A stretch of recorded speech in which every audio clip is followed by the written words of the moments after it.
Meus irmãos e minhas irmãs, nós gostaríamos de afirmar nesta terceira meditação o que Paulo escreve na carta aos Romanos. Pecaram e estão privados da glória de Deus. O Evangelho, para Paulo, não é uma mensagem de Deus a seres humanos bondosos, dignos, de boa vontade, de boa índole, mas veio exatamente retirar-nos do esterco do lixo em que a humanidade inteirinha se colocou. Na meditação anterior, nós procuramos examinar os conceitos chaves com que Paulo trabalha o ser humano. Dentre os conceitos chaves, os mais importantes são soma, o homem é corpo, e o homem é sarx, é carne, embora possa ser pneuma também. Isto é, corpo agindo ao redor e, sobretudo, socialmente. Pneuma se é conduzido pelo pneuma divino, pelo Espírito Divino. Sarx, carne, se é conduzido pelo pecado. Mas eu disse na meditação anterior que a sarx, a carne de si, não é um elemento por natureza pecadora. A carne é a componente fraca do ser humano. Fraca, indigente, corruptível, sujeita à corrupção. Nesse sentido, se pode entender Paulo quando diz: a carne e o sangue não podem herdar o reino de Deus. A corrupção não pode herdar a incorruptibilidade. Mas eu disse também que, sendo isto tudo, a carne se tornou um terreno fértil para a entrada do pecado no mundo. E Paulo, na carta aos Romanos, sobretudo nos capítulos 2º, 3º e 5º, tem como pano de fundo o livro do Gênesis, e sobretudo Gênesis capítulo 2º e capítulo 3º. Os autores do Gênesis, sobretudo os do 2º e 3º capítulo, autores não sacerdotais, o antigo javista, não se preocuparam em justificar ou explicar como foi que o pecado entrou no mundo. É uma realidade misteriosa esta. Simplesmente apresentam Eva e a serpente como se as duas se conhecessem de longa data e uma não precisasse se identificar a outra, dizendo a que veio e com que finalidade. Mais tarde, bem mais tarde, especulações judaicas e cristãs falarão de anjos decaídos, mas isto não se encontra no texto de Gênesis 2 e 3, que Paulo tem diante dos seus olhos ao descrever a situação concreta do homem em estado de acusação diante de Deus. O pecado entrou e encontrou um terreno fértil na carne, isto é, na parte fraca e corruptível do ser humano. E tendo se instalado na carne, nesta parte fraca e corruptível do ser humano, transformou o ser humano em carnal. Com outras palavras, transformou o ser humano em pecaminoso. E o pecado instalado na carne leva a carne necessariamente à única alternativa possível: ser destruída na morte. E a que morte se refere o apóstolo? A morte espiritual, a morte biológica, a morte da alma, a morte corpórea, a morte segunda, a todas indistintamente. Portanto, nós temos aqui um trinômio: carne, fraqueza, dissolubilidade, pecado na carne e, como consequência disto, a morte escatológica, a morte definitiva. Nós podemos, neste momento, imaginar o seguinte. E Paulo, de certa maneira, se refere a isto no capítulo 7º da carta aos Romanos. Outrora, sem lei eu vivia. Claro, Deus, ao criar o ser humano, o homem e a mulher, criou seres limitados, seres que são criaturas, que têm limites, que não são deuses, que devem receber de um outro, de Deus, a sua própria realização. Mas é evidente que estes seres humanos tinham que observar a vontade de Deus. Só que nós podemos dizer que antes do pecado, se é que se pode usar esta terminologia cronológica como estou usando, a vontade de Deus, embora fosse sim vontade de Deus, estava connatural ao ser humano, que fez o pecado, que no texto altamente mitológico do livro do Gênesis vem incorporado na serpente. O que fez o pecado? O pecado penetrou, não sem o consentimento do ser humano, penetrou na sua própria carne e, penetrando o pecado na carne, lançou para fora aquilo que era connatural, ou seja, a vontade de Deus. E o homem que estava plenamente unido à vontade de Deus e realizava a própria vontade também, fazendo a vontade de Deus, agora se vê partido e dividido.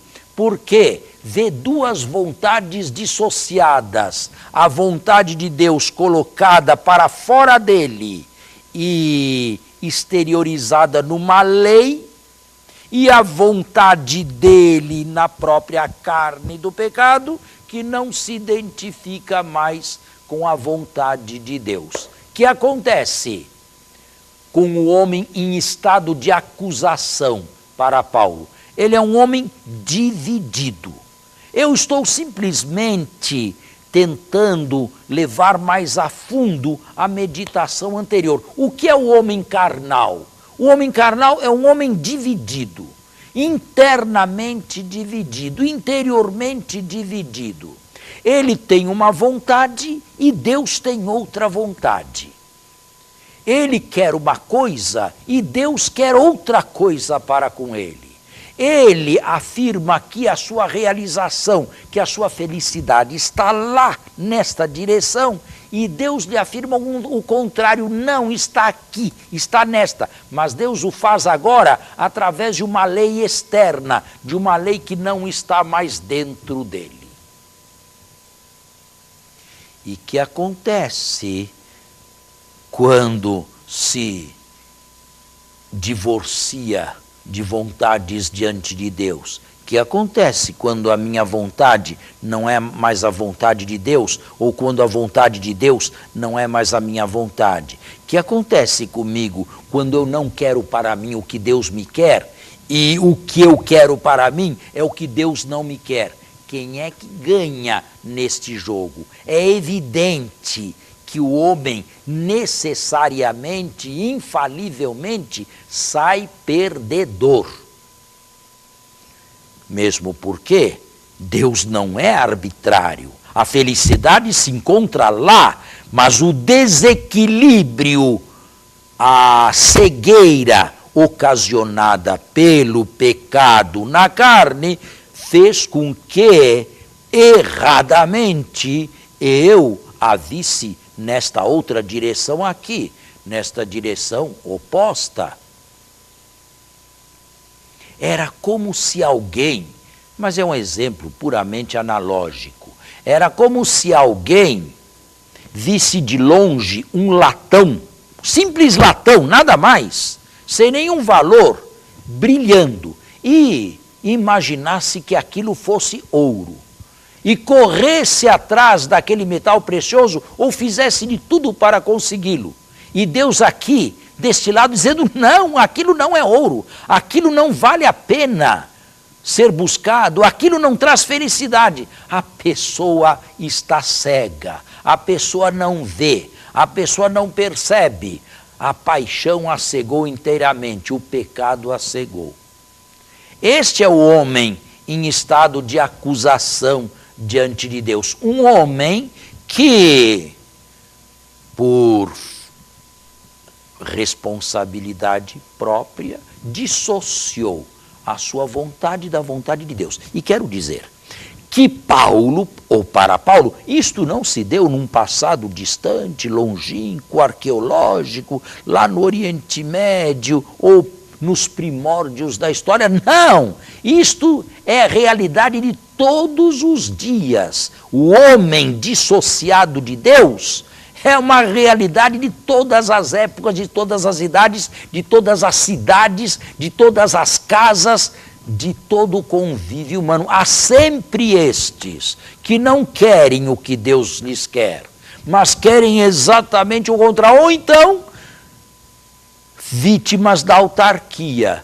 Eu sei perfeitamente qual é o meu fim, eu sei perfeitamente qual é a minha felicidade, eu sei perfeitamente o que me faz feliz, e não preciso de um Deus, de uma instância superior, a me dizer caminhe por aqui e não lá, porque lá não dá em nada. Não, eu sei o que eu quero, eu não preciso deste Deus. Bem, este é o pecado.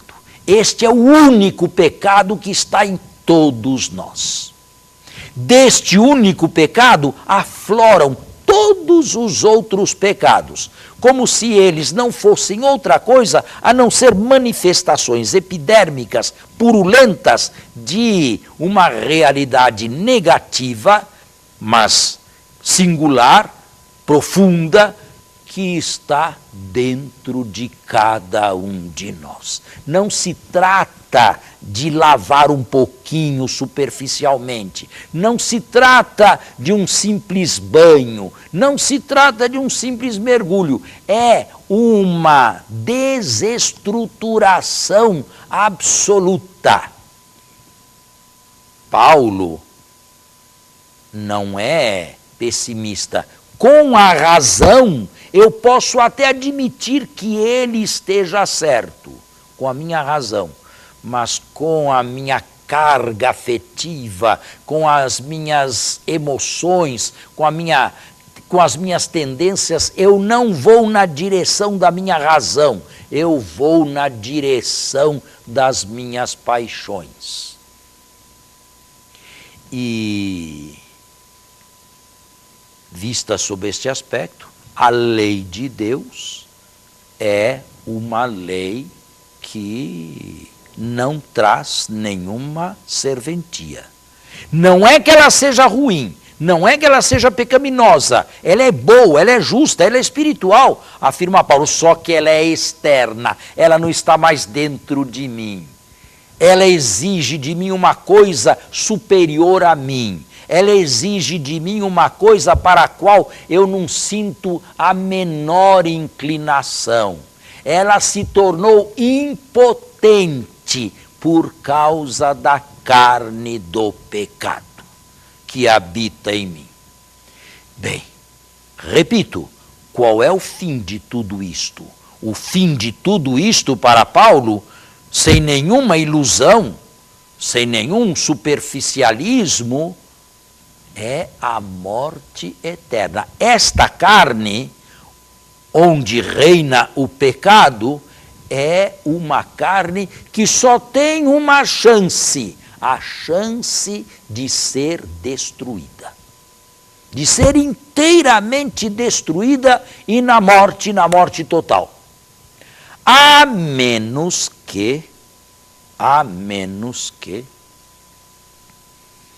então, se aceite a redenção de Jesus Cristo. Mas então, já estamos nos preparando, chegando ao fundo da concepção paulina do ser humano, a ver como é profunda e como operou profundamente a redenção da humanidade em Cristo.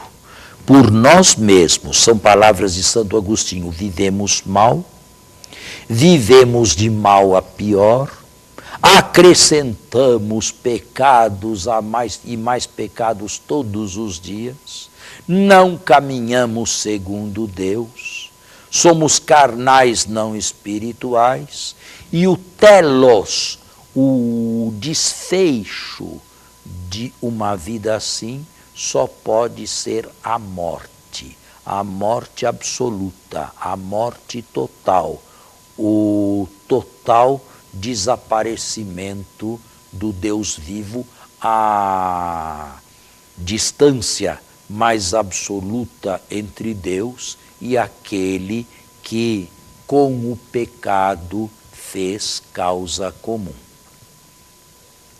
E fica claro o que eu gostaria de dizer já no final. Estas coisas não aconteceram, elas acontecem e se repetem monotonamente todos os dias. Todos os dias existem homens que vivem em estado de condenação diante de Deus e acrescentando males a outros males, pecados a outros pecados, desfigurando-se cada vez mais ao longo de uma única vida que não será mais repetida. Uma pessoa destas, caminha inexoravelmente para a própria morte. Uma pessoa destas é uma pessoa que semeia a própria morte e morre juntamente com a sua sensualidade, juntamente com a sua soberba, morre juntamente com a sua autarquia, morre juntamente com a sede de poder. É o ponto final disto. Basta, amém, para sempre. A outra possibilidade, a única possibilidade, é, segundo Paulo, aceitar a redenção de Jesus Cristo. Ou seja, aceitar que as minhas mortes, aquelas mortes que eu produzi em mim mesmo e que me levam à morte eterna, entre em contato, mas já estou me antecipando, entre em contato com a única morte salvífica de Jesus. E se eu permitir que a única morte salvífica de Jesus, o único que não morreu, pecador, embora tivesse uma carne semelhante à do pecado, se eu permitir que a morte dele entre nas minhas mortes, se eu permitir que a morte dele dissolva as minhas mortes como um detergente poderosíssimo, se eu permitir que as minhas mortes, ao contato com a sua morte, na obediência, no amor, na caridade, se cancele inteiramente, se eu permitir que a sua morte de Cristo se imprima profundamente em mim com a graça do Espírito Santo, então eu posso esperar que morrendo não mais a minha morte, mas a morte dele, de Cristo em mim, que eu tenha o fim dele. E que então Deus, no ato da minha morte e para além dela, me refaça a sua imagem e semelhança. Mas eu disse, com estas últimas palavras, nós já estamos antecipando o que gostaria de meditar e aprofundar na próxima meditação. Fiquemos, por enquanto, nesta.